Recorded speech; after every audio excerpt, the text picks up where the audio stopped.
started thinking and practicing some of the things that I was reading. As much as I was still trying to hold on and be like, yo, God, I know you said this is the relationship. I thought this was the relationship.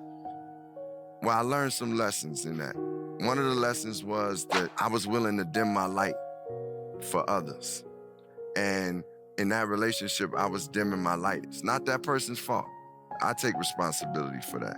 And I was dimming my light, but I was doing that not only in that relationship, I would do it when I would get around other artists that were more known than me, people that were more celebrated than me. I would just dim my light for whatever. It might not even be about popularity, money, or anything. I would dim my light if someone else just had something that I felt was greater than me. Well, I started to learn to love myself more, and that became a practice, and it became saying beautiful things to myself and repeating those scriptures and starting to do things for myself that fed into who I am and the things that I love. And Jay, about being present, that really taught me to be present, because at a certain point I had to realize that was something, that a relationship that was in divine order for me. And we had gotten the lessons out of that relationship, and I got the pain that would send me to a whole new height and would turn me into a light that I never knew I had. And that's when it was done at that point.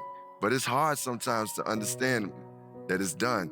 But once you realize that God ordained the relationship, and he also ordained the progress from it and the moving forward from it, then I was able to move forward and be more present in my life and take that understanding of, man, I can believe in myself. I grew up in an environment where my mother is very strong and like wise woman. Almost everyone I was around, you couldn't really be too confident. Or my mother would let you know, I think you cocky, or you think you doing this, you think you doing this. You gotta find a balance in that. And I didn't have the balance. I would always dim my light. And eventually I was like, I have to declare and claim and know within myself and speak towards my greatness, towards the things that I envision for myself and the things that I know I am. I have to say it. I have to believe it, and I have to not be afraid to wear my greatness in front of anyone. I had to learn that.